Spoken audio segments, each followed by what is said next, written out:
On va poursuivre avec mes collègues Gérald Filion et Sébastien Bovet. Sébastien, je vais commencer avec vous, le volet politique. Qu'est-ce qu'il y a derrière ce projet de loi spéciale? Comment est-ce qu'on justifie cela? Deux mots, emploi et Gaspésie. Vous savez, le gouvernement a adopté depuis le début de l'année un discours dans lequel il se présente comme celui qui va relancer l'économie. Or, il pense que le projet de Port-Daniel va créer et maintenir des emplois. La question est de savoir où.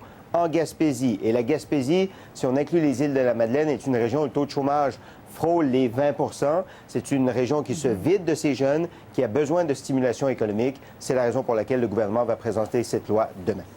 Donc, Gérald, c'est un bon plan d'investissement pour le Québec? Bien, écoutez, le mot investissement est important. 500 millions de dollars investis en capital par la famille Baudouin-Bombardier, la Caisse de dépôt et placement du Québec et Investissement Québec, et 600 millions de dollars en prêt d'un syndicat bancaire et d'Investissement Québec. Donc, il n'y a pas de subvention, il y a vraiment des investissements là-dedans.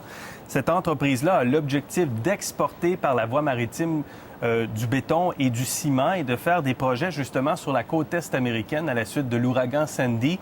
On veut profiter de ces investissements-là. Les autres cimenteries, qui sont Ciment Québec, Holcim, Lafarge Canada et Colacem Canada, ne sont pas d'accord, affirmant qu'en ce moment, l'utilisation de leur capacité de production est autour de 60-65 %.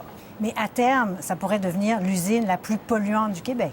La plus polluante, le site le plus polluant du Québec. Quand on regarde les émissions de gaz à effet de serre par site, les sites les plus polluants au Québec en 2013, Valero à Lévis, Suncor à Montréal, Alouette à Sept-Îles, Rio Tinto Fer et Titane à Sorel-Tracy, la cimenterie de Port-Daniel-Gascon, dans le pire des scénarios, émettrait 1 800 000 tonnes de CO2.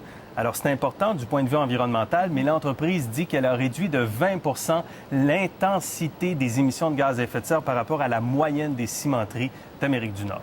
N'empêche, Sébastien, d'avoir obtenu la caution des groupes environnementaux, le gouvernement a bien joué ses cartes là-dedans. Absolument. En termes stratégiques, c'est parfait. À partir du moment où les groupes environnementaux acceptent un processus de médiation sur les litiges environnementaux, ils deviennent la caution morale, la caution d'acceptabilité sociale du gouvernement.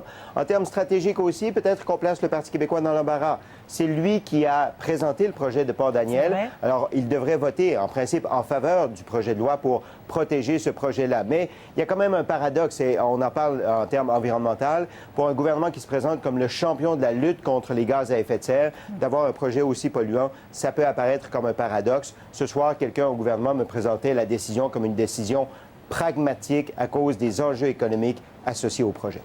Pragmatique. Intéressant. Voilà. Merci beaucoup à vous deux. Au revoir. Au revoir.